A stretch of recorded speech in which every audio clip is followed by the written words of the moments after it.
échange interactif. Donc, je vous inviterai à lever la main si vous souhaitez interagir avec nous, plutôt en fin de présentation pour prendre la parole. Et vous pouvez également nous écrire via le chat et on pourra lire les questions et y répondre également. Vraiment, n'hésitez pas, on est en visio, mais on est là pour créer un atelier vraiment interactif et dynamique. C'est vraiment un temps d'échange entre nous tous. Du coup, sans plus tarder, je vais introduire le sujet de la digitalisation des EHPAD. Alors, les EHPAD, finalement, on est sur une transition qui est lente et qui glisse finalement de l'hébergement vers le milieu médicalisé.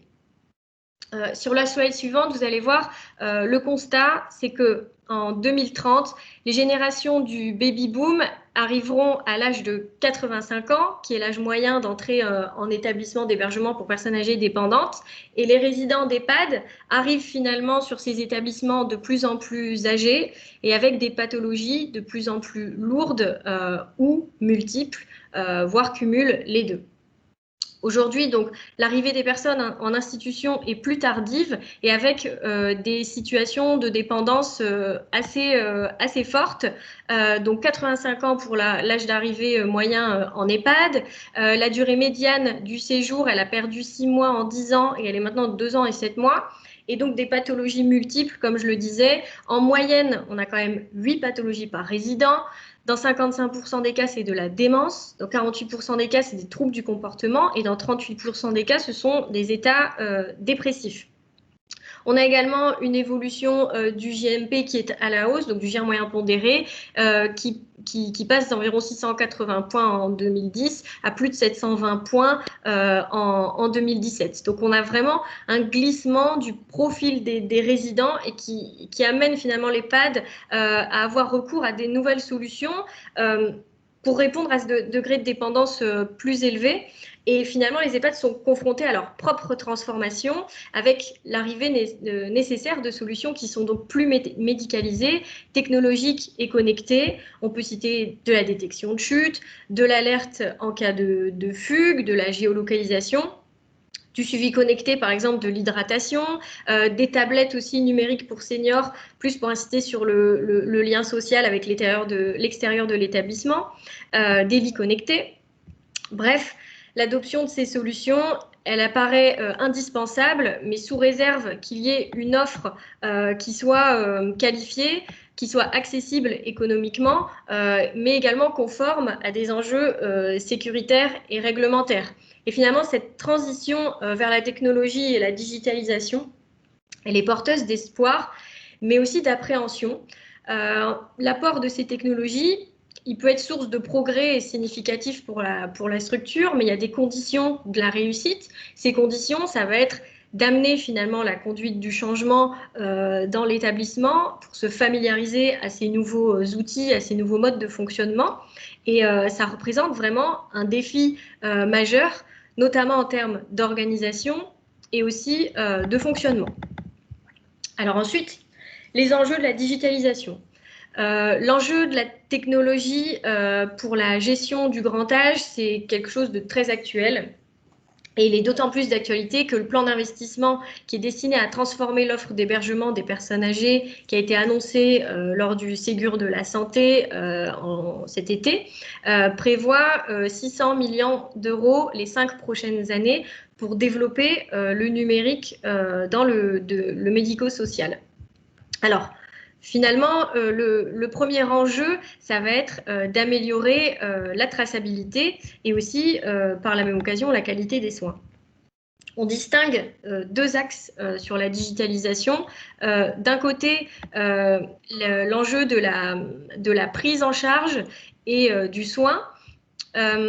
Les personnes âgées, finalement, de 65 à 79 ans déclarent des pathologies donc multiples, essentiellement chroniques, de l'hypertension artérielle, de l'insuffisance cardiaque, du diabète.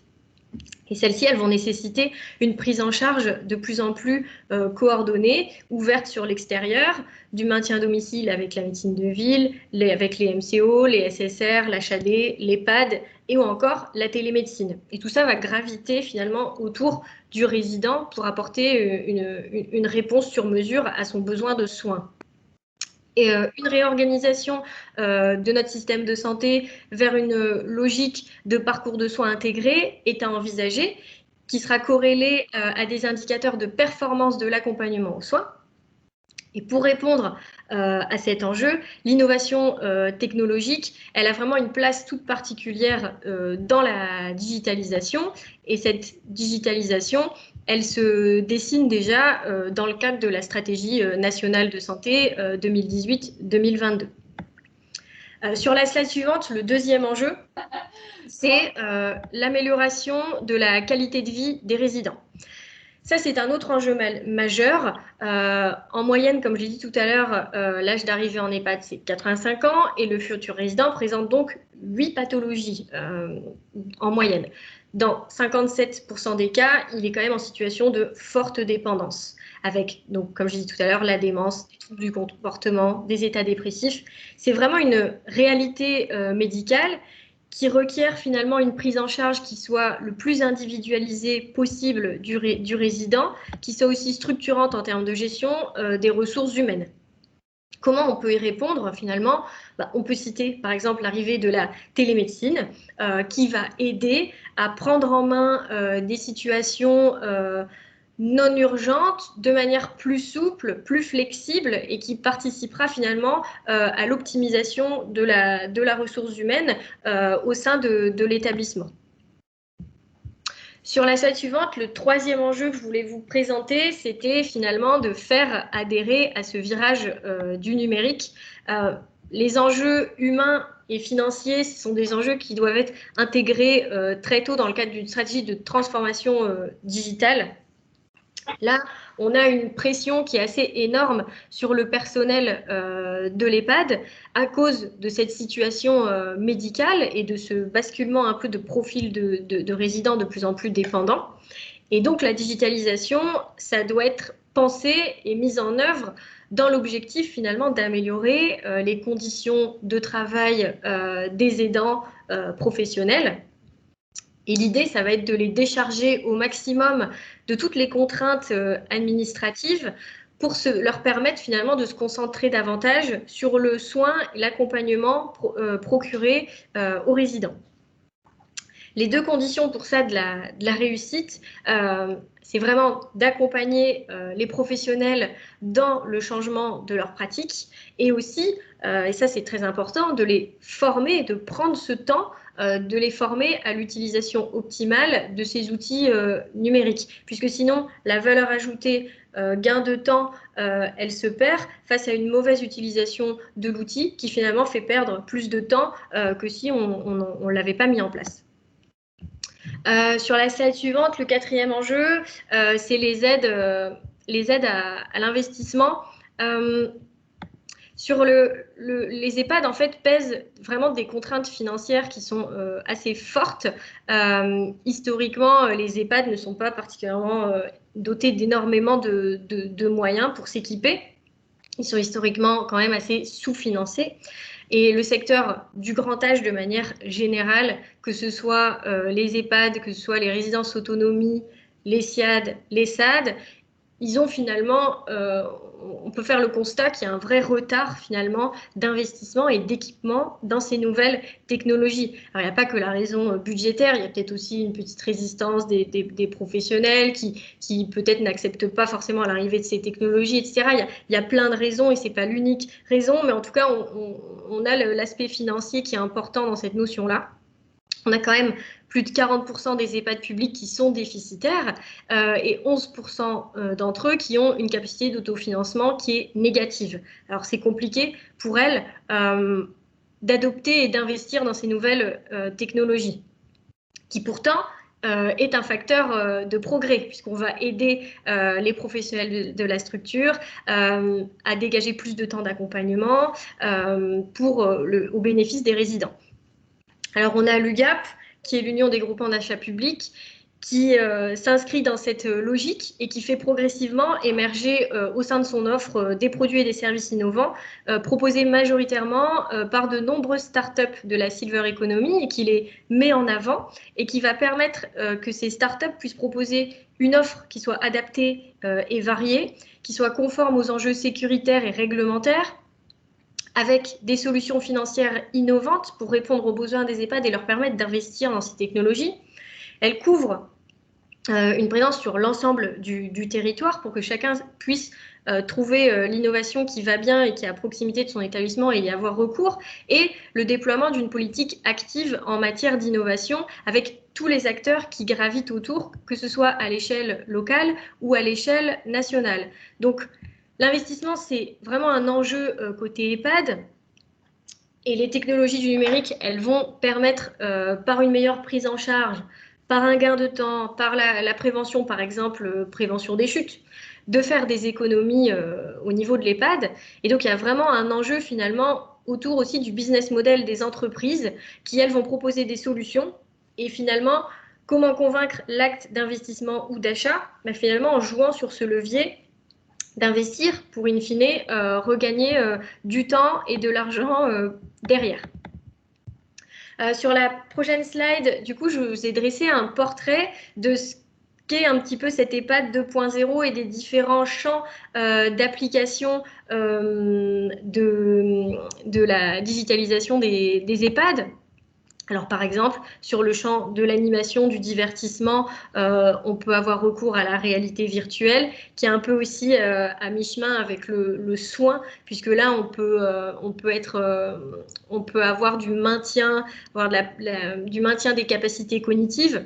On a des vélos connectés, des tablettes tactiles, des robots compagnons, des gazettes pour continuer à créer du lien social avec l'extérieur. Sur les activités, les actes de la vie quotidienne, on a par exemple des verres connectés, des brosses à dents qui permettent peut-être que vous la connaissez, qui permettent de faire un brossage de dents en une fois de l'ensemble du palais en 30 secondes. C'est quand même bien moins contraignant. Sur des aspects sécuritaires, détecteurs de chute, chemins lumineux, lampes, lits connectés. Et sur l'axe soins, la télémédecine, de la stimulation cognitive, ça rejoint un peu les outils de réalité virtuelle qu'on peut connaître, le pilulier connecté, des rails qui sont fixés au plafond pour permettre de lever, déplacer la personne, etc. Voilà un peu un overview de différents champs d'application de cette EHPAD 2.0 et de la digitalisation au sein de l'EHPAD. On n'enlève pas le côté humain, l'un ne remplace pas l'autre, c'est plutôt la technologie qui va venir aider l'humain et l'aider dans sa prise en charge pour que lui se rapproche du résident. Donc l'un ne remplace pas l'autre, et ça c'est important de le dire. Alors, ensuite, le levier sur lequel on peut s'appuyer, c'est l'Agence du numérique en santé. Alors, sur la slide suivante, du coup, l'ANS, elle a livré, dans le cadre toujours du Ségur de la santé, sa feuille de route pour le développement du numérique dans le médico-social. Alors, il y a des mesures qui portent, par exemple, à la fois sur de l'identification numérique du patient, le déploiement des messageries sécurité de santé dans les EHPAD, le dossier usager informatisé, et également un appel à projet qui a été lancé pour formaliser un réseau de structures d'EHPAD 3.0 qui vont venir implémenter ces innovations au sein de leurs établissements. Et sur l'enveloppe du coup de 2,1 milliards d'euros au global sur 5 ans, il y a 600 millions qui seront directement injectés pour les investissements dans le numérique. Et les 5 grandes orientations du virage numérique, c'est renforcer la gouvernance du numérique, intensifier la sécurité, accélérer le déploiement des services numériques socles, déployer au niveau local des plateformes numériques en santé et le soutien de l'innovation et l'engagement des acteurs. Et ensuite, pour conclure, alors sur la slide suivante,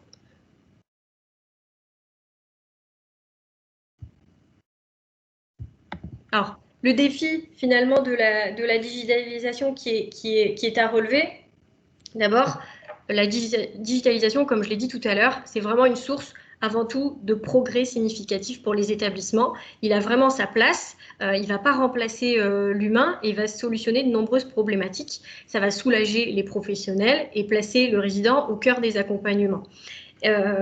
nombreux bénéfices pour les résidents, le maintien du lien social, le bien-être qui sera croissant, maintenir leur autonomie, faciliter aussi l'échange de données médicales, améliorer le cadre de vie. Et les outils, finalement, maintenant, ils sont conçus de manière ergonomique, plus modernes, plus connectés, et vont vraiment permettre d'augmenter la qualité de soins qui est apportée aux résidents. À côté de ça, il y a quand même des défis majeurs qui sont à relever et ça représente vraiment un gros travail pour les établissements. Ça passe donc par la conduite du changement, faire adhérer le personnel et les résidents, la formation des professionnels à ces nouveaux outils et finalement, si les établissements médico-sociaux ils vont devoir relever le défi de se transformer, les entreprises également, elles vont devoir proposer des réponses à des besoins avec une réflexion autour de l'acquisition du matériel, de son coût, de son ergonomie, sa maintenance, son modèle de rentabilité et aussi la gestion de la sécurité et de la réglementation. Voilà, j'en ai fini. Je vais laisser la parole à Arnaud Chevalier qui va vous apporter des exemples très concrets de son expérience d'ancien directeur d'EHPAD. Merci beaucoup.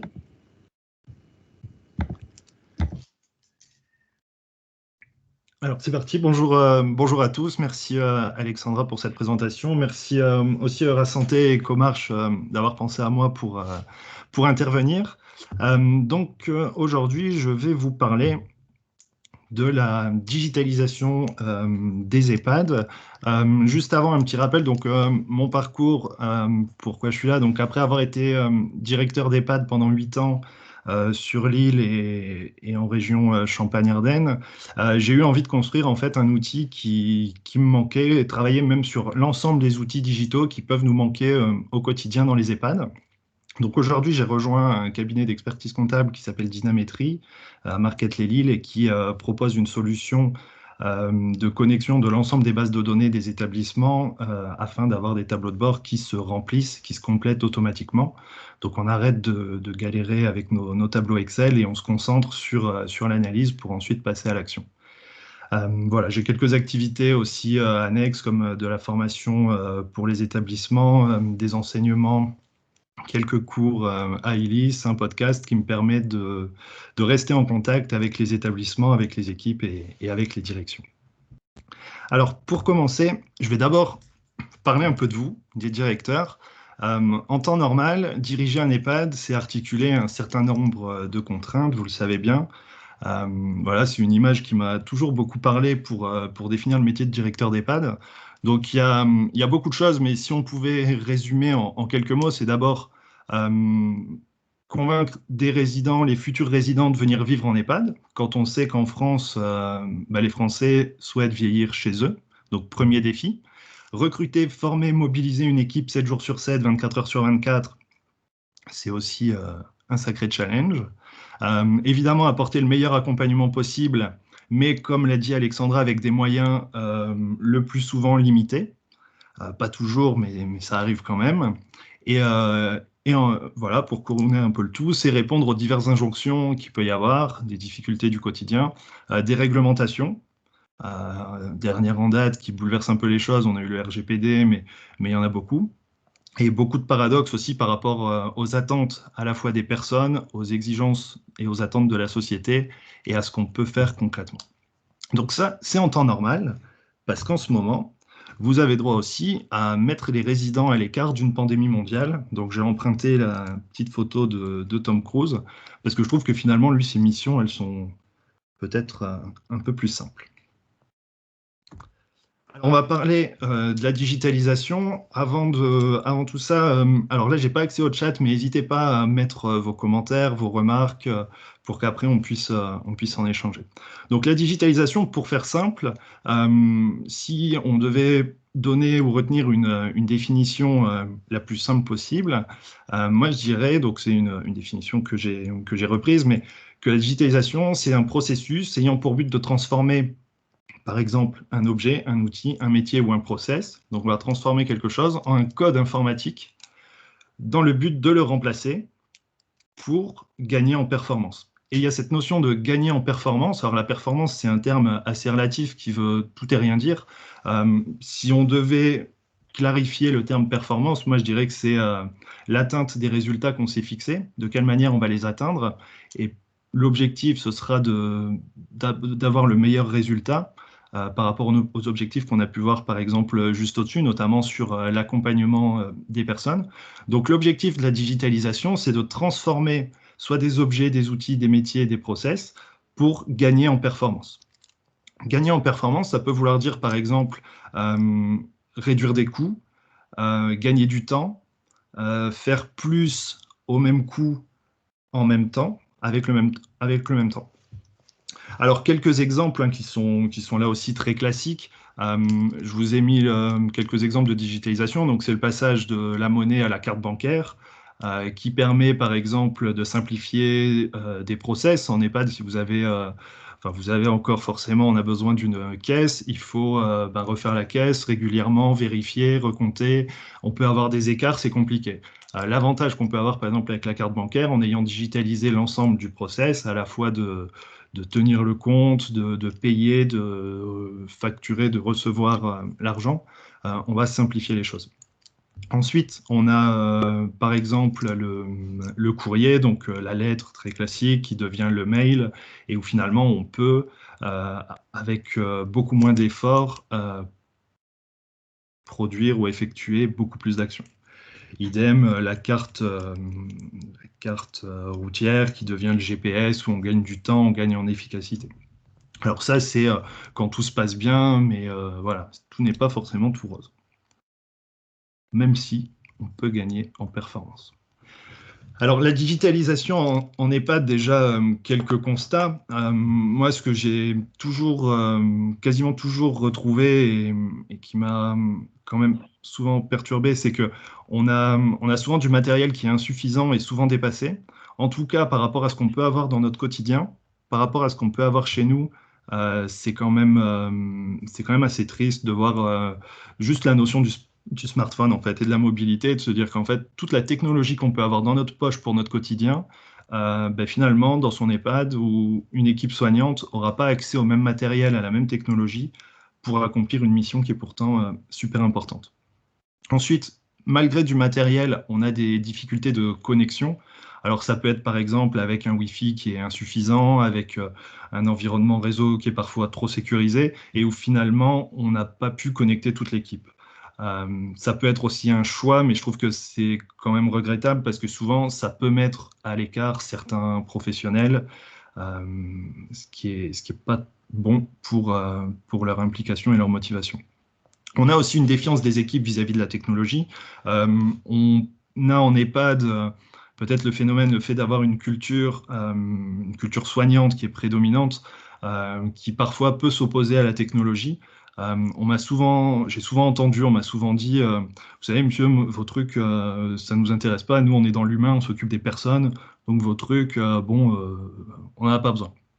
Alors, oui, mais en même temps, c'est quand même dommage quand la digitalisation peut amener des meilleurs résultats et des meilleurs résultats dans les actions qui sont faites pour les personnes.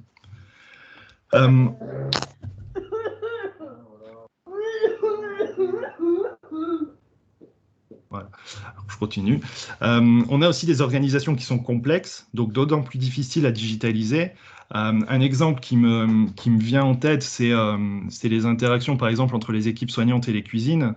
On a souvent des difficultés de communication. On aurait envie de se dire, on pourrait proposer des outils digitaux qui vont permettre de mieux communiquer. Ça existe. Sauf que parfois, voilà, articuler tout le monde autour de ce projet-là, c'est difficile parce qu'on a des attentes qui sont différentes, on a des besoins qui sont différents, et du coup, c'est encore plus compliqué sur ces sujets-là. On a parfois des outils ou des solutions inadaptées.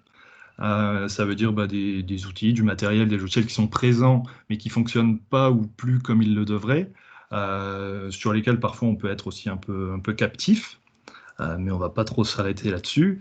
Et un des pièges aussi, des constats qui peut parfois freiner, ou être un frein, c'est l'absence d'interopérabilité entre les outils, et où finalement, on va perdre en efficacité, voire parfois pas gagner ce qu'on voulait, mais surtout être moins efficace qu'avant. Donc voilà pour quelques constats, pour les constats en EHPAD. Alors c'est pas très joyeux, même si dans l'ensemble, il faut aussi se dire qu'il y a eu énormément de progrès ces dernières années. que ce soit en termes de logiciels, d'outils, d'évolution de mentalité, de moyens mis en place. Évidemment, tout n'est pas noir. Alors, les enjeux de la digitalisation, Alexandra en a parlé un peu. L'objectif principal, c'est de gagner de l'efficacité, donc gagner du temps, améliorer le résultat, le service rendu.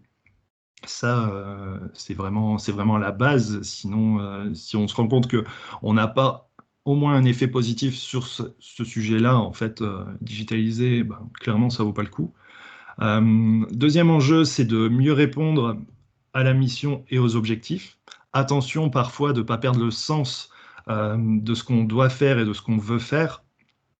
J'ai un exemple là-dessus, une discussion, c'était un de mes premiers postes où un directeur d'un établissement, un établissement voisin du mien et concurrent, donc c'était assez drôle, on s'était retrouvés et il m'expliquait qu'il avait demandé à l'animation, au service d'animation, à l'équipe d'animation, de ne plus tracer les activités parce que pour lui, il voyait qu'il y passait beaucoup trop de temps. Alors c'est assez ancien, c'était aux alentours de 2012, donc il n'y avait pas forcément les outils, la mobilité, les tablettes, mais les animateurs passaient finalement 1 heure, voire 1 heure et demie tous les soirs à noter, à faire des rapports, des bilans, des trucs, et finalement ils se disaient, mais moi cette heure-là, je préfère qu'il la passe avec les résidents. Et finalement, il désobéissait d'une manière au groupe auquel il appartenait. Donc ce qui est important, c'est que, ok, on peut gagner en performance, mais si c'est pour gagner en performance et perdre le sens et ne pas se perdre un peu en chemin, ça n'a pas vraiment d'intérêt. Donc c'est un enjeu qui est important à vérifier. Ensuite, veiller à l'interopérabilité, parce qu'on peut avoir l'interopérabilité au départ du projet, il faut s'assurer que ça pourra durer dans le temps, parce que ça, c'est vraiment un gage d'efficacité. Et ensuite, c'est saisir les opportunités qui vont être offertes par la digitalisation. Une fois qu'on répond mieux à la mission, qu'on a par exemple gagné du temps, on va pouvoir être plus efficace et on va pouvoir aussi, grâce aux outils, on va parfois avoir des effets collatéraux mais positifs, par exemple en améliorant les circuits de l'information. Parce que souvent, c'est autour de l'information et du circuit de l'information que tout va se jouer. On entend souvent dans les établissements ah oui, de toute façon, ici, il y a des gros problèmes de communication. Alors ça, c'est un truc qui m'a toujours énervé, parce que finalement, c'est de se dire, bah oui, mais la communication, chacun en est responsable, puisque c'est l'affaire de tous, d'une certaine manière. Alors, après, voilà, on est dans l'humain, donc c'est parfois compliqué. Néanmoins, on peut renforcer le circuit de l'information, on peut améliorer la communication grâce à des outils qui vont nous permettre d'être plus efficaces et plus performants. Et ensuite, il y a une deuxième opportunité qui est l'utilisation des données, les données générées par la digitalisation. C'est sans doute ce que va nous expliquer les équipes de Comarch ensuite, mais c'est que l'utilisation des données derrière qui vont être produites, en plus de simplifier le process, en plus de gagner du temps, on va avoir une ouverture en fait d'un champ qui devient possible par rapport à des choses qu'on n'imagine pas forcément. Comment réussir sa transformation digitale en 3 étapes? Si j'avais 3 conseils à donner, c'est de choisir les bons outils. Surtout, il faut que ce soit simple, efficace, il faut qu'il soit fiable, il faut qu'il soit interopérable, on l'a dit. Alexandra l'a dit aussi, il faut que ce soit accessible financièrement. Si on ne peut pas aller au bout, ça n'a pas de sens. Moi, j'aurais deux éléments, 2 exemples de retour d'expérience, en fait. Alors, comme à mon avis, beaucoup d'entre vous, ces dernières années, même si ça commence à dater un peu, on a tous mis en place des logiciels informatiques pour le suivi, la traçabilité, l'organisation des soins. Et pour la plupart des établissements, ça a été des succès. Et finalement, ce qui a joué, ce qui a permis d'améliorer les choses par rapport à d'anciens logiciels qu'on pouvait avoir aux alentours de 2010, c'est qu'en fait, tout s'est simplifié.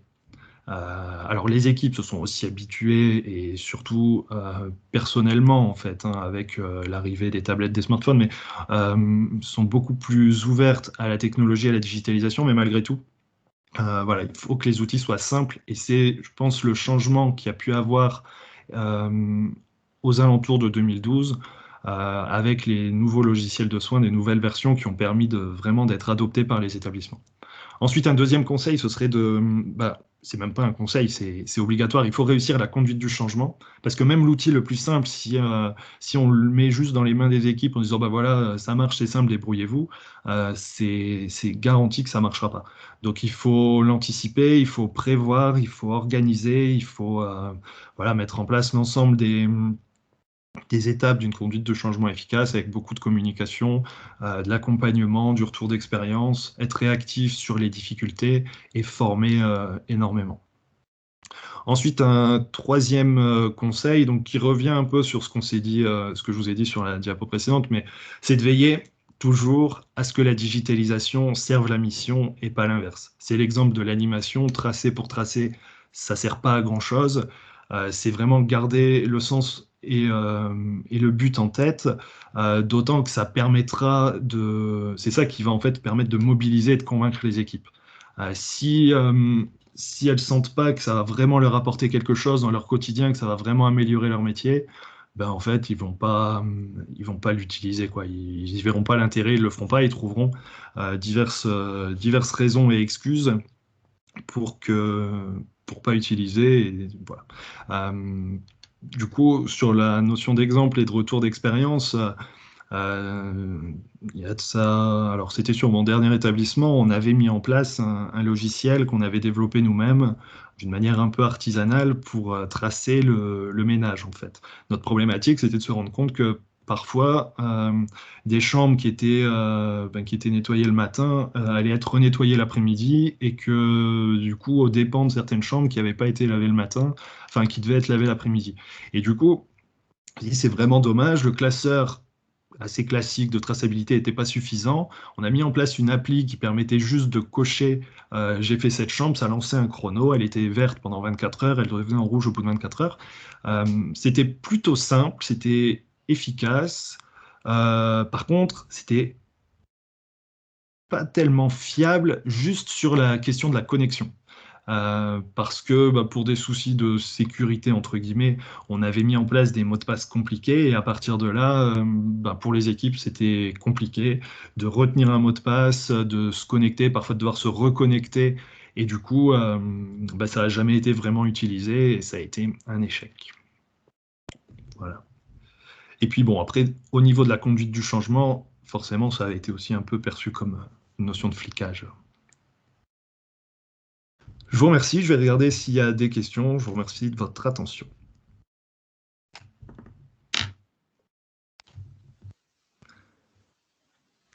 Merci, merci Arnaud. Je vais prendre la suite et je vais partager donc mon écran.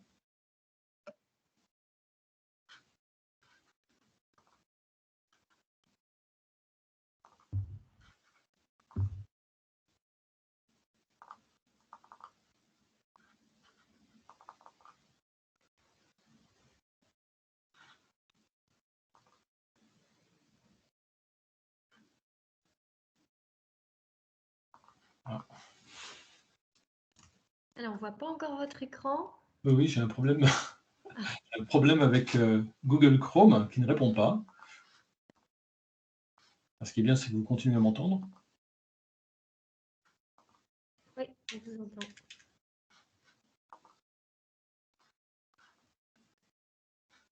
Écoutez, j'ai le sablier qui tourne, ça ne répond pas. Est-ce que quelqu'un ayant la présentation, Mathieu par exemple, pourrait prendre la main pour représenter, puisque je n'arrive pas à partager ma fenêtre.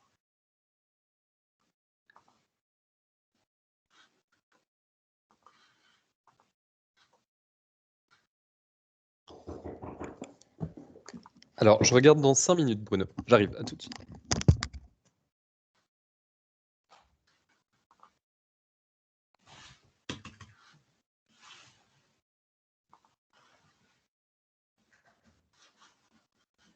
Bon, je vais faire ce qu'on fait souvent dans ces cas-là. Hein. Je vais fermer ma fenêtre et je vais me reconnecter.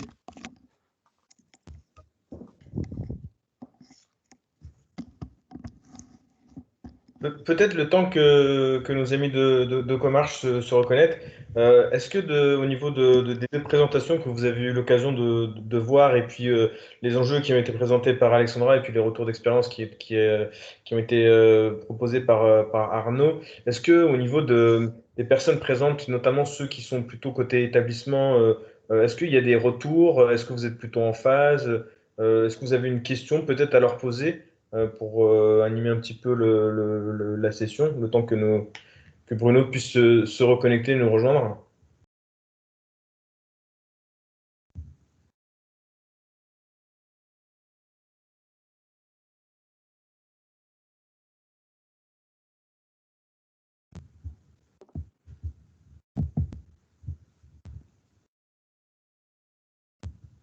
Voilà, je suis de retour. Je vais essayer de partager à nouveau mon écran.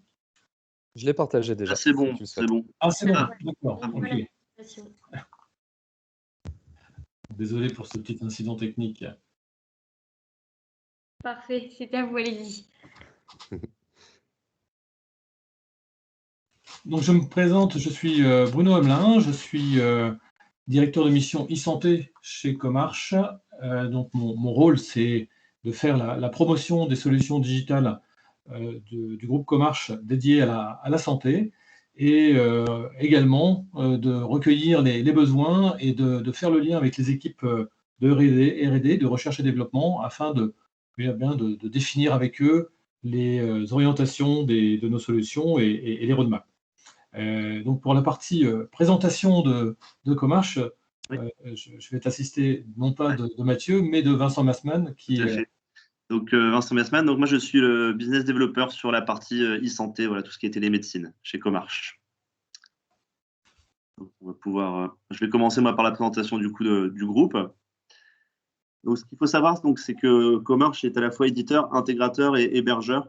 Donc, on propose une prestation de A à Z, hein. On prend la responsabilité sur toute la chaîne. Donc, notamment donc, par l'intégration de nos solutions et jusqu'à l'hébergement. Il faut savoir qu'on a deux data centers certifiés HDS, donc un à Lille et un autre en région parisienne. Donc, le groupe Comarch, les points importants, je dirais, à retenir, c'est un groupe familial, toujours détenu par la famille Philippe-Yac, avec plus de 6500 collaborateurs dans le monde, répartis dans 100 pays. Le point important aussi à signaler, c'est que donc sur le chiffre d'affaires qu'on réalise, donc là l'an dernier 334 millions d'euros, on réinvestit à hauteur de 16% du chiffre d'affaires chaque année dans la recherche et développement, pour vraiment toujours être à la pointe technologique.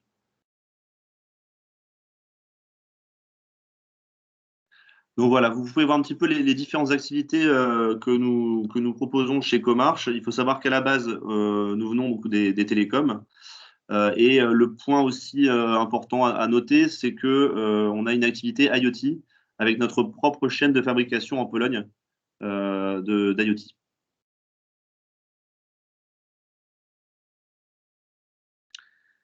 Donc l'autre particularité chez Comarch, c'est qu'en fait on a notre propre clinique privée sur le campus de Cracovie, avec plus de 100 médecins qui y travaillent. Depuis sa création, c'est plus de 23 000 patients qui ont été suivis à distance.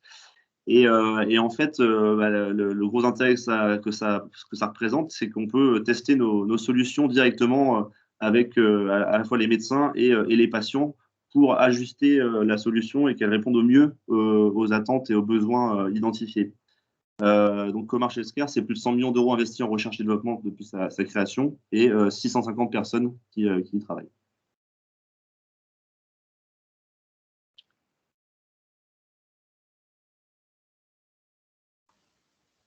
Slide suivante, s'il te plaît, Bruno.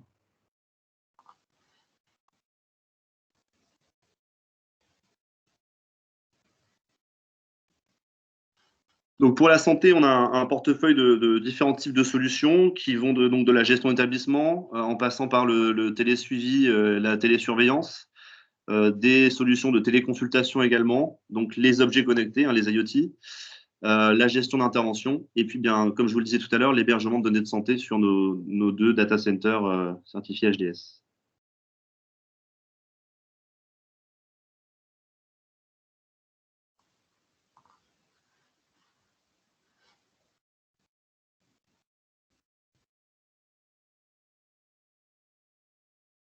Oui, donc je vais prendre la suite pour vous présenter les différentes solutions apportées à la problématique de la télémédecine. Donc, si tu veux bien passer à la slide suivante, encore une fois. Voilà. Donc, non, juste la slide précédente. Voilà. Donc, quelles sont les solutions sur lesquelles on va travailler chez Comarch pour apporter des solutions, je dirais, sur deux domaines qui nous intéressent particulièrement.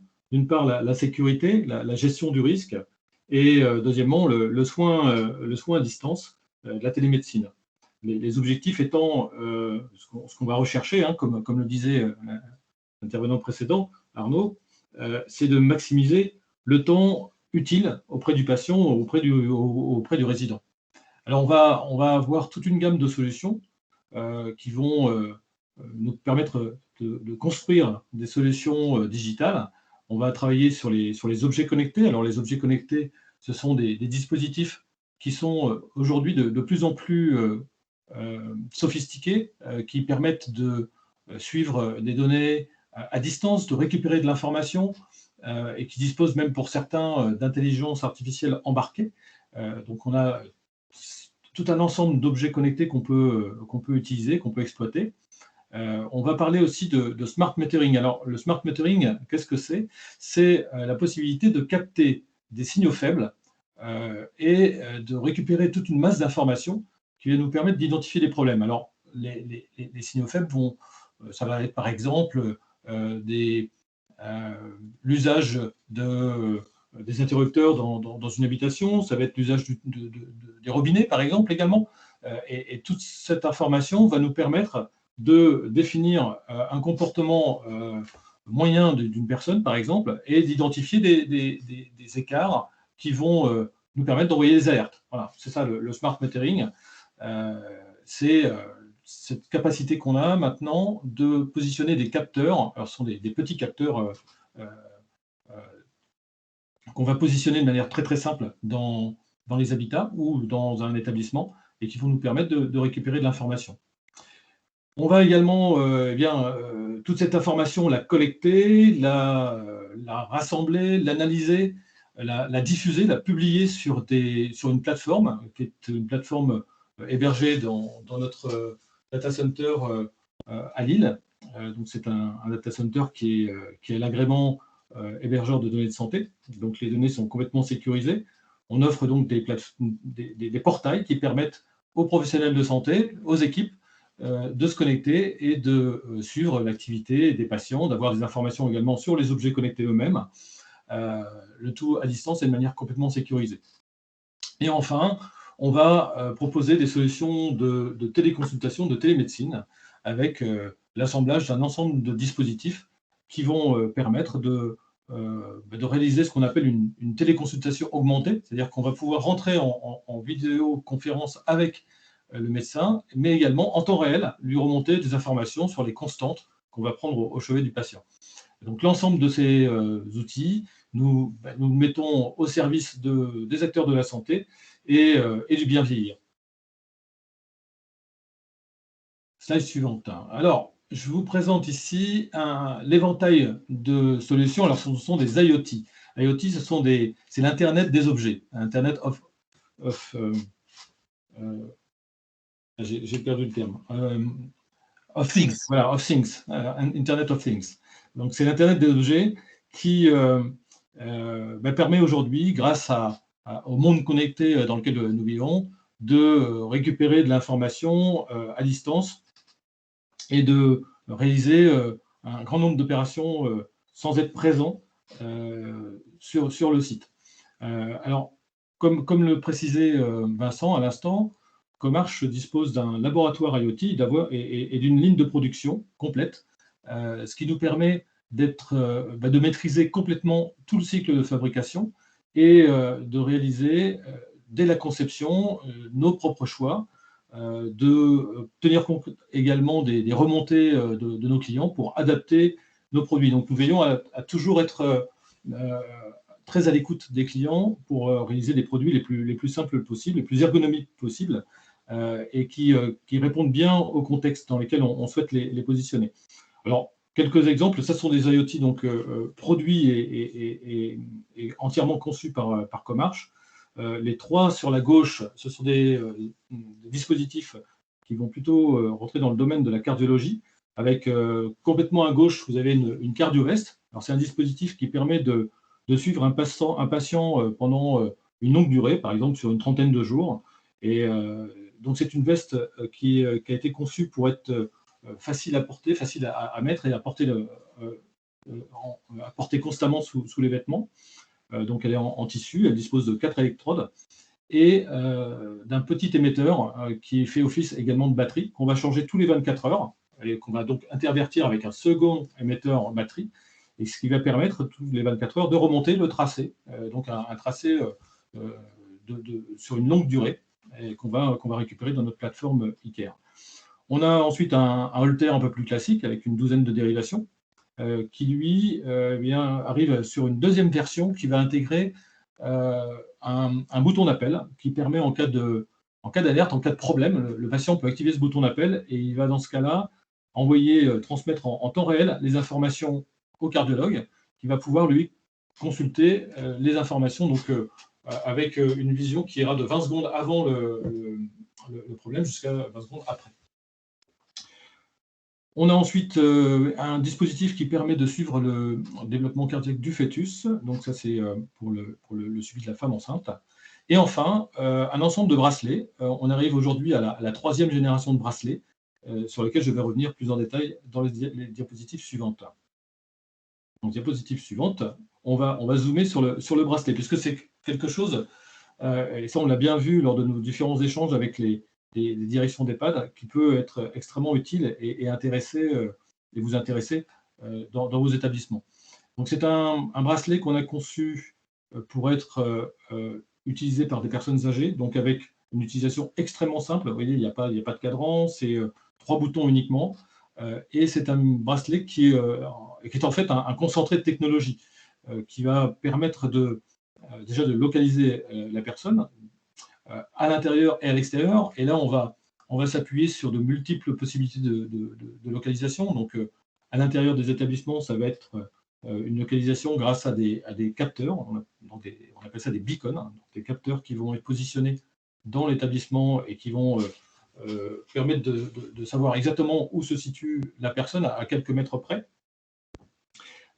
Donc, ces capteurs, ce sont des petits capteurs de 2-3 cm qui sont simplement collés sur les murs. Donc, ce n'est pas une installation lourde. Et on va également, à l'aide de ce bracelet, permettre de localiser la personne à l'extérieur grâce à un système GPS. Donc là, on va plutôt utiliser le système GPS et donc on va communiquer via une carte SIM qui est intégrée dans le bracelet. Et ça me permet d'introduire la fonction suivante, qui est un bouton d'appel qui permet, en cas d'urgence, d'appeler soit une équipe de téléassistance ou même des proches, par exemple, puisqu'on a la possibilité, il y a 2 boutons, on a la possibilité de paramétrer dans ce bracelet 2 numéros d'appel différents. On va également trouver sur ce bracelet multifonction un détecteur de chute qui donc va déclencher une alerte en cas de chute. Donc, on va identifier qu'un mouvement fort s'est passé et que la personne est restée inactive pendant quelques secondes avant de détecter la chute, puisque dans ces cas-là, il faut éviter évidemment ce qu'on appelle l'over-alerting, c'est-à-dire d'envoyer des alertes alors qu'il ne s'est rien passé. Donc, il faut ajuster correctement ce niveau d'alerte. On va trouver également sur ce bracelet un mécanisme simplement de podomètre qui va permettre de collecter des informations sur le nombre de pas parcourus et donc savoir si la personne est bien active.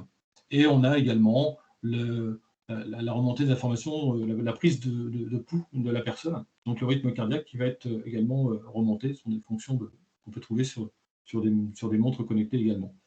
vous voyez, c'est un bracelet multi-fonction qui reste en fait un objet très très simple d'aspect et très simple à porter. Sur la page suivante, on a l'ultime version de ce bracelet qui lui va encore plus loin dans la technologie puisqu'il intègre une caméra. Donc on va retrouver toutes les fonctions que je viens de vous exposer avec en plus la possibilité de rentrer en visioconférence avec la personne et donc de la voir et de lui afficher également une image sur le cadran. Donc voilà pour ces solutions qui sont des solutions qu'on développe et qu'on va constamment améliorer, notamment en termes de protocoles de communication pour faire face à tous les contextes. Donc on va communiquer l'information par Wi-Fi, par carte SIM, par radiofréquence. Donc il y a de multiples contextes d'utilisation et donc de multiples protocoles à mettre en place. Pour répondre en fait à tous les cas de figure qu'on peut rencontrer. Ici, sur cette slide, on vous présente une application sur smartphone, comme le précisait Arnaud tout à l'heure. On a aujourd'hui de multiples applications sur smartphone et on voit tout l'intérêt que ça peut susciter, que ça peut permettre tous les avantages qu'on peut en tirer. Et donc, cette application permet à une équipe, à des membres d'une équipe ou aux parents même de la personne, d'avoir accès à ces informations et de rentrer en communication également, d'avoir toutes sortes d'informations sur le porteur de bracelet. Sur la slide suivante. Alors, Monsieur Hamelin, il y a juste une question sur la durée d'autonomie des 2 bracelets. Alors, je vais faire une réponse. Ça dépend. Ça dépend notamment des moyens de communication qu'on va trouver. Ça dépend également de la fréquence à laquelle on va remonter l'information. Donc, ça peut aller de 2 jours à 1 semaine. Tout dépend de la fréquence. Par défaut, on est positionné à 2 minutes et demie. Donc, toutes les 2 minutes et demie, on va remonter de l'information. Et là, on est sur alors en fonction du bracelet, on est sur une autonomie de 24 à 48 heures. D'accord, merci. Alors, une autre solution sur laquelle je voulais faire un focus, c'est le diagnostic kit. Alors là, on est plus sur le domaine de la sécurité, mais sur le domaine du soin, avec une solution qui va combiner tout un ensemble de dispositifs et dans une mallette transportable, et ce qui va permettre de réaliser des téléconsultations à distance, avec rentrer en visioconférence avec le médecin, et la possibilité de prendre tout un ensemble de mesures, tout un ensemble de constantes sur place, afin que le médecin puisse non seulement échanger avec la personne, mais en temps réel bénéficier de toutes les mesures qu'on va pouvoir prendre. Donc on va trouver dans cette mallette, et ça c'est sur la slide suivante, aujourd'hui presque une dizaine d'objets connectés qui sont pour le coup ici des objets connectés du commerce, c'est-à-dire que ce ne sont pas des objets connectés conçus, fabriqués par Comarch. On va aller sourcer ces différents objets connectés dans le commerce. Et pour chaque fonction, on va avoir un, voire plusieurs objets. Par exemple, les balances, on a 3 balances différentes, on a 2 stéthoscopes différents, et on va à chaque fois chercher les objets connectés et les dispositifs les plus fiables, les plus performants. Et un autre critère de choix dans notre sourcing, c'est de sélectionner les objets connectés disposant d'une connexion Bluetooth, ce qui permet donc de ne pas avoir à se soucier des fils et d'être gêné dans la manipulation, toujours dans cette recherche de simplicité et d'un usage le plus pratique possible. Donc on va trouver un stéthoscope, évidemment, on va trouver un thermomètre, je dirais que ce sont les deux et un tensiomètre, ce sont peut-être les 2 ou 3 dispositifs les plus importants. Ensuite, on va avoir aujourd'hui un spiromètre, un glucomètre, un otoscope, un oxymètre, une balance et également la mesure de l'ECG. Prochainement, on va ajouter à l'ensemble de ces dispositifs un dermatoscope pour aller encore plus vers l'expertise. Donc voilà pour cette valise connectée et le contenu. Et évidemment, l'ensemble de ces objets connectés, l'ensemble de ces matériels dont l'objectif, dont la finalité est de remonter de l'information, à l'autre bout, il nous faut un dispositif, une plateforme qui permette de recueillir et de collecter cette information. C'est la plateforme eCare, une plateforme développée par Comarch et hébergée et donc dans notre data center hébergeur de données de santé. C'est donc une plateforme qui permet ensuite aux professionnels de santé, aux équipes soignantes, d'accéder à l'information au travers d'un portail web. Et donc aujourd'hui, cette plateforme permet de récupérer, au-delà des quelques objets et dispositifs connectés que je vous ai montré, je crois à peu près une trentaine de matériels médicaux qui sont aujourd'hui connectés. Évidemment, à chaque fois, il y a un travail d'intégration qui est fait par nos équipes, puisque pour chaque dispositif, eh bien, il y a un protocole particulier, et donc on va travailler pour intégrer ces informations. On va travailler par exemple sur des pompes à insuline, sur des respirateurs. Donc on a différents objets issus de différents fournisseurs sur lesquels on travaille. Donc l'accès, évidemment, est complètement sécurisé. L'accès et les données présentées sont différentes en fonction de la personne qui va être connectée. On ne va pas donner le même type d'information en fonction de la personne et de son niveau d'habilitation. On va faire un suivi dans cette plateforme. On va avoir accès aux constantes. Donc, comme je vous le disais tout à l'heure, on peut avoir accès en temps réel aux informations lorsqu'on travaille avec la valise connectée, mais on a aussi un accès à tout l'historique des mesures qui ont été prises pour les patients, sur les patients. On a sur cette plateforme un système d'alerte intégré qui nous permet de positionner des conditions dans lesquelles on va émettre des alertes. Donc, ça va être lorsque, par exemple, une mesure va dépasser un certain niveau, ou, par exemple, on parlait des bracelets tout à l'heure, lorsqu'une personne va sortir de l'établissement ou va se retrouver dans une zone interdite, on va savoir envoyer et émettre une alerte. On va savoir l'éteindre, la quitter également au travers de cette plateforme. Et enfin, on a sur cette plateforme développé toute une couche d'intelligence artificielle qui, pour l'instant, est surtout utilisée sur la partie cardiologie. Alors, comme je vous le disais tout à l'heure, je vous présentais la CardioVest qui permet de récupérer un tracé cardiaque sur une longue durée. Évidemment, le cardiologue, lorsqu'il récupère des dizaines de jours de mesures, va avoir du mal à balayer l'ensemble de l'information pour identifier les problèmes potentiels. Et donc, c'est là qu'intervient l'intelligence artificielle pour faire gagner du temps, comme le disait Arnaud tout à l'heure. L'objectif, c'est de gagner du temps. Et donc, on va pouvoir focaliser l'intérêt du cardiologue sur les épisodes problématiques. Donc, voilà pour cette plateforme eCare, qui, bien évidemment, permet aussi d'extraire de l'information sous différents formats et de communiquer cette information vers d'autres systèmes. C'est une plateforme tout à fait moderne qui s'appuie sur une base de données et sur des données qui sont standards et donc interopérables.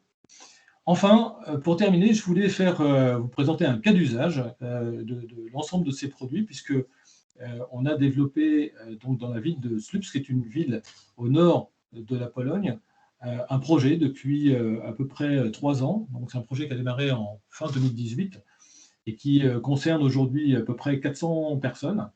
Un projet qui va combiner l'ensemble des dispositifs qu'on a vus pour réaliser un suivi au quotidien des personnes âgées chez eux. Donc les objectifs de ce projet, c'était de permettre aux personnes âgées de rester chez eux de manière sécurisée, donc surtout de veiller à la sécurité, avec tout un ensemble de solutions et de capteurs qu'on a positionnés dans les habitats. Et puis un suivi. Et donc, grâce à la ville de Sups qui a mis en place un plateau de télésurveillance, et donc avec des téléacteurs, un système de suivi des personnes également. Alors, pour mettre en place l'ensemble de ce système, on a utilisé les bracelets avec les 2 numéros d'urgence dont je vous parlais tout à l'heure, qui permettent d'accéder soit au centre de télésurveillance, soit à une équipe capable d'intervenir en urgence. On a mis en place également, à l'aide de la valise connectée, un suivi des constantes régulièrement, avec une prise des constantes en autonomie par les personnes, puisque le système qu'on a développé est un système extrêmement simple d'usage et qui permet même à des personnes pas trop habituées à l'usage de l'outil informatique de prendre eux-mêmes leurs constantes. On a, comme je vous le disais, mis en place plusieurs capteurs, donc des capteurs par exemple qui vont permettre d'identifier un gaz inflammable ou la présence de monoxyde de carbone par exemple. Et tout ça pour réaliser un suivi et maintenir donc en sécurité les personnes, avec aujourd'hui un résultat qui est très concluant et surtout une solution qui, bien qu'innovante, reste simple et surtout pas intrusive. C'est-à-dire qu'on n'a pas mis en place de caméras, les dispositifs ne sont pas des dispositifs lourds, comme je vous le disais, les capteurs qu'on met en place, le petit capteur de quelques centimètres qu'on va coller sur un mur, donc de manière complètement, quasiment invisible. Donc une solution qui aujourd'hui apporte toute satisfaction. Donc voilà pour l'éventail des solutions que je souhaitais vous présenter. Je vous remercie pour votre attention et on peut passer à une partie plus interactive avec vos questions. Merci beaucoup. Du coup, n'hésitez pas à poser vos questions, soit dans le chat si vous n'avez pas forcément envie de prendre la parole en direct, il n'y a pas de souci. Sinon, vous pouvez lever la main pour prendre la parole. N'hésitez pas. Le but, c'est que ce soit vraiment interactif, qu'on puisse répondre à vos questions.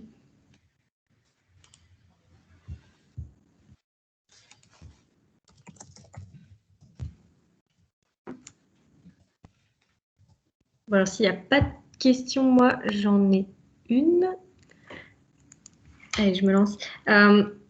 Du coup, à travers les différentes offres que vous nous avez présentées, comment vous répondez finalement à l'ensemble des enjeux réglementaires, sécuritaires qui gravitent autour de ce type de solutions en EHPAD? C'est des solutions qui peuvent un peu faire peur, de collecte de données.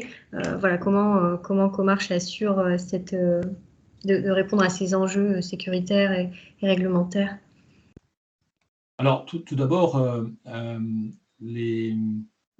l'ensemble des dispositifs qu'on utilise sont des dispositifs qui sont labellisés, qui ont un label européen et qui donc répondent à toutes les exigences réglementaires en termes de sécurité d'usage. Ensuite, les données, bien alors lorsqu'on commence un projet, tout d'abord, on recueille le consentement, ça c'est le RGPD, c'est normal, donc le consentement des personnes. Et ces données sont ensuite sauvegardées, collectées, comme je vous le disais, dans un data center qui, lui, est agréé par le gouvernement, par le ministère de la Santé, agréé hébergeur de données de santé. Donc cet agrément, c'est même maintenant une accréditation, garantit que l'ensemble des mesures de sécurité ont été prises tant au niveau du data center lui-même qu'au niveau des serveurs et des logiciels. Donc je peux vous dire que c'est extrêmement contraignant et extrêmement sécurisé. Donc on a déjà tout cet attirail et qui plus est, en tant qu'hébergeur de données de santé, on fait appel à un médecin, le médecin d'hébergeur, et c'est lui seul qui aura accès aux données de santé. Enfin, on est contraint, en cas de demande, de supprimer l'ensemble des données d'une personne si celle-ci souhaite que les données ne soient pas conservées. Donc on met en place tout un ensemble de protocoles et de méthodes qui nous permettent de veiller à l'ensemble à la prise en compte de l'ensemble de ces contraintes. Voilà, est-ce que j'ai bien répondu à la question? Est-ce qu'il y a d'autres Alors, est-ce qu'il y a d'autres questions? Peut-être plus sur le focus un peu en tant que directeur d'EHPAD et par rapport à l'intervention de Monsieur Chevalier. Finalement, comment, quand on est un établissement médico-social, quand on est directeur d'EHPAD, quand on est pris un peu dans son quotidien, comment l'innovation elle est portée à votre connaissance? Comment ça marche pour vous? Comment vous avez accès à ces innovations et comment ensuite vous les intégrez chez vous?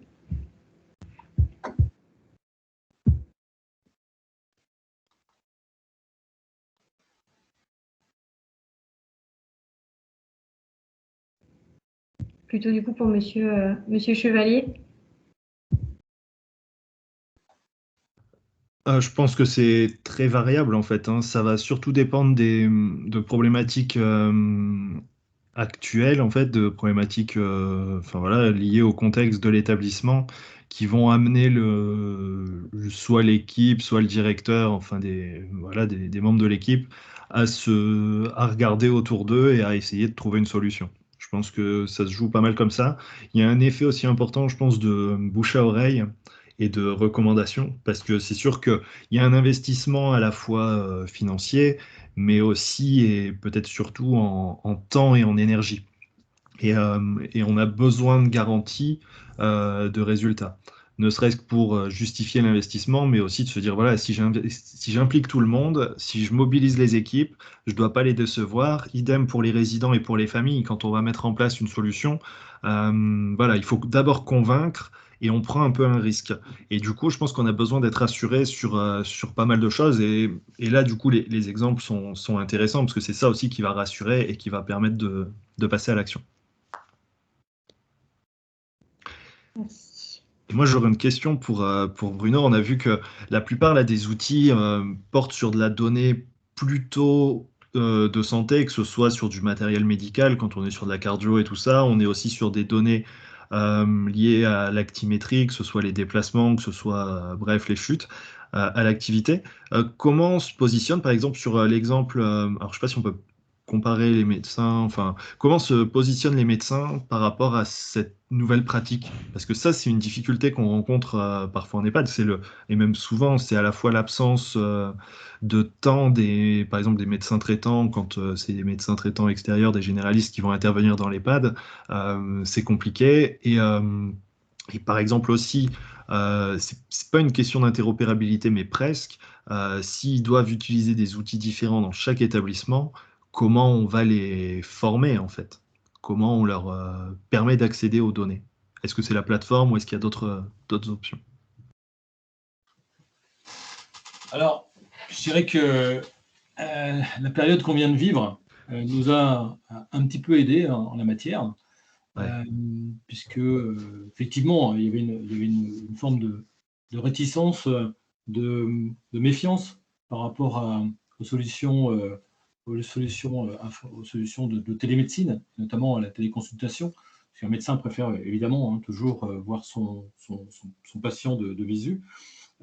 Mais la période qu'on a vécue, comme vous le savez bien, le nombre de téléconsultations a considérablement augmenté, je crois que c'est plus de 10 fois plus. Et donc, ça a permis aux médecins de tester un peu le fonctionnement d'une téléconsultation et de se rendre compte que finalement, ça pouvait être intéressant dans certains cas. Alors, il y a évidemment des médecins qui ont été frustrés parce que le fait de ne pas voir le patient et de ne pas être sur place pour pouvoir justement prendre les constantes. Et c'est là qu'on peut apporter des solutions avec les dispositifs connectés, par exemple. Alors, je peux faire intervenir aussi Vincent, puisque Vincent travaille beaucoup avec un médecin dans les Hauts-de-France qui est très intéressé par notre solution. Et, tout à fait, oui. Oui, alors après, il y a aussi finalement, faut le voir aussi comme ça, hein, le gain de temps et d'efficacité dans l'organisation du planning du médecin généraliste, notamment à la campagne, ou pour des consultations, je dirais plutôt standards, comme des renouvellements d'ordonnances ou autres. Et ben, ça va lui éviter de se déplacer. Il va travailler main dans la main avec, par exemple, les infirmiers de la maison de santé. Et de cette manière, au lieu de réaliser 2 visites à l'extérieur en voiture, en parcourant quelques kilomètres, peut-être en l'espace de 2 heures, et ben, il va pouvoir réaliser ça beaucoup plus rapidement. Et donc, ça va quand même optimiser son temps. Et donc, il y a aussi cet aspect-là qui est intéressant malgré tout dans cette approche. Ok. Et est-ce que vous avez...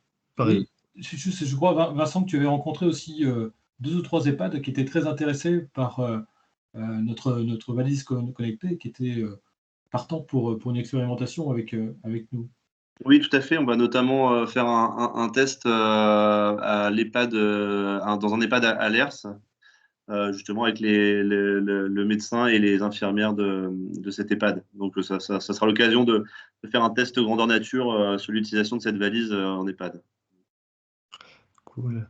Et est-ce que, alors peut-être en Pologne, puisque l'expérimentation est ancienne, vous vous êtes rendu compte qu'avec justement les données prises plus régulièrement et avec la collecte de données, on peut du coup repérer des choses qu'on ne repérait pas avant. Je prends pour exemple la digitalisation, par exemple, de la radiologie, avec l'intelligence artificielle qui finalement est capable de détecter des choses qu'à l'œil nu le radiologue ne peut pas. Là, du coup, on est sur la data, les métadonnées, des éléments en fait presque invisibles pour le médecin généraliste qui fait sa consulte normale. Est-ce qu'il y a des choses qui ressortent? Et est-ce que du coup, il y a un impact, vous avez pu mesurer des impacts favorables, par exemple du gain de chance pour les patients?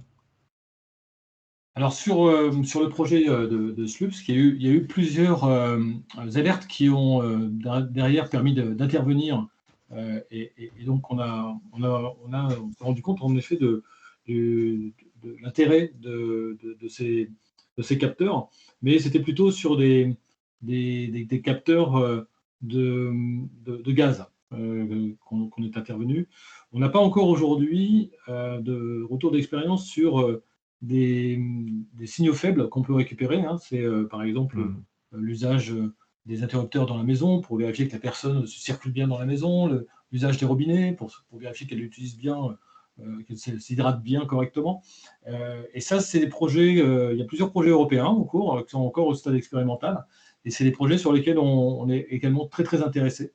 Et évidemment, puisque là on va récupérer toute une masse d'informations, il faut des algorithmes de type intelligence artificielle pour analyser cette information, en déduire un comportement habituel de la personne et identifier des problématiques. Donc ça, c'est des sujets extrêmement intéressants sur lesquels on se positionne également et on recherche ce type de projet. Donc c'est un appel. Maintenant, je n'ai pas forcément de retour sur ce type de remontée d'informations. Ok, non mais c'est clair qu'on peut rentrer du coup dans des logiques plutôt de prévention en fait et d'anticipation qui sont pas de l'ordre de la science-fiction en fait. On est sur des choses simples, hein, cette notion de capteur, de détection, voilà, et puis de levée de doute derrière. C'est super Oui, c'est intéressant. tout à fait le cas. Par exemple, l'usage de la cardio-veste, c'est un usage qui peut être utile soit avant une opération, de manière à ce que on vérifie qu'il n'y a pas de problème potentiel avant l'opération, ou en post-opératoire. Et donc, on va récupérer une grande masse d'informations, et c'est donc la couche d'intelligence artificielle qui va permettre de localiser des problèmes potentiels et donc de faciliter le travail du cardiologue. Toujours dans l'optique de maximiser le temps du professionnel pour être plus utile au chevet de son patient ou du résident, dans le cas des EHPAD. Oui, carrément, que ce soit à l'hôpital, en EHPAD, même à domicile, c'est vrai que autant que le médecin, que le soignant passe du temps avec la personne à expliquer plutôt qu'à être dans un dossier ou à rechercher de l'info. Voilà. Et c'est vrai que si on peut accélérer cette phase-là, qui est indispensable en fait, hein, mais si on peut l'accélérer, voire même la fiabiliser, c'est top.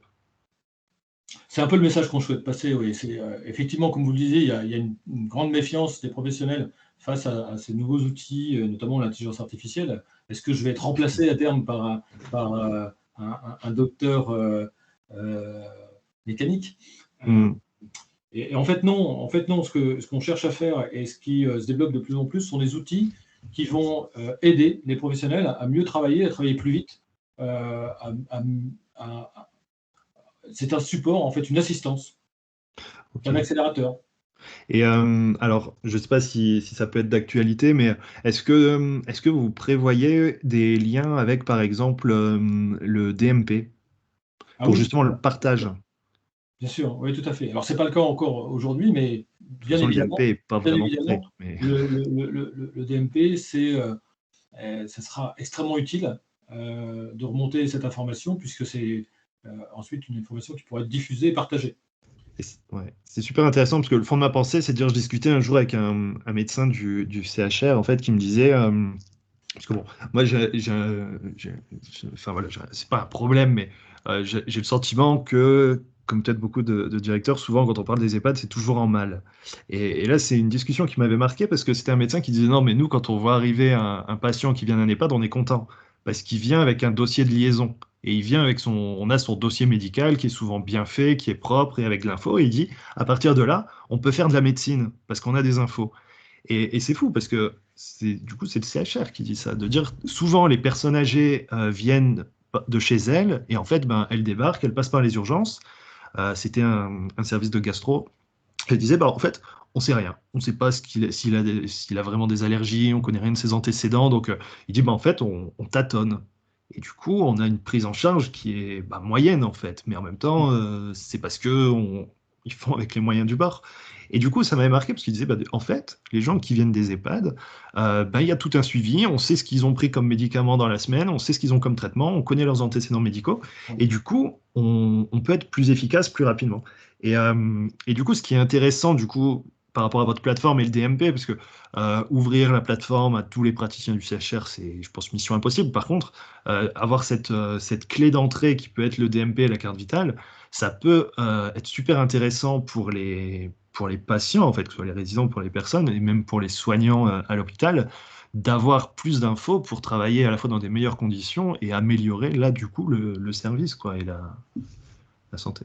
Oui, notre plateforme, elle est là, elle est utile pour aller collecter l'information, puisqu'on a développé ces différents connecteurs qui vont permettre de récupérer l'information auprès du patient ou du résident. Hein.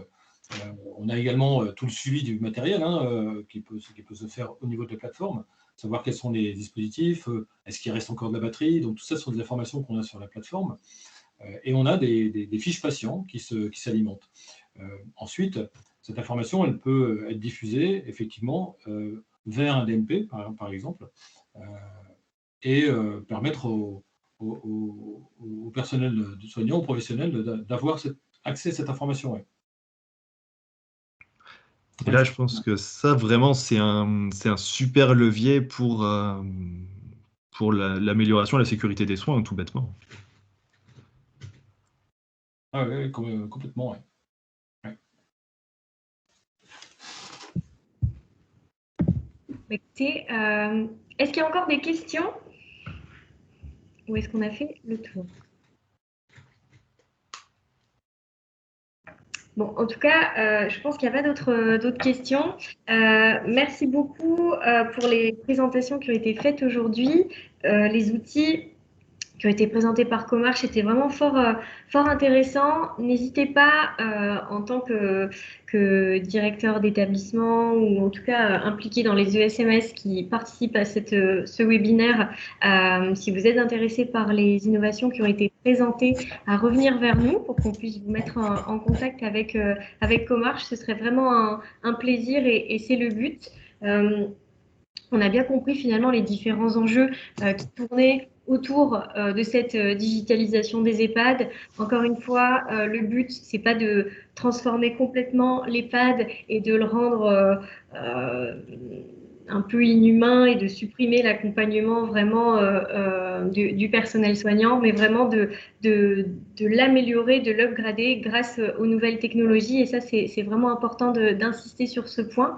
Et merci pour donc l'apport de solutions concrètes par Comarch, pour les retours vraiment terrain et la vision directeur d'EHPAD qu'a pu apporter Arnaud Chevalier lors de ce webinaire.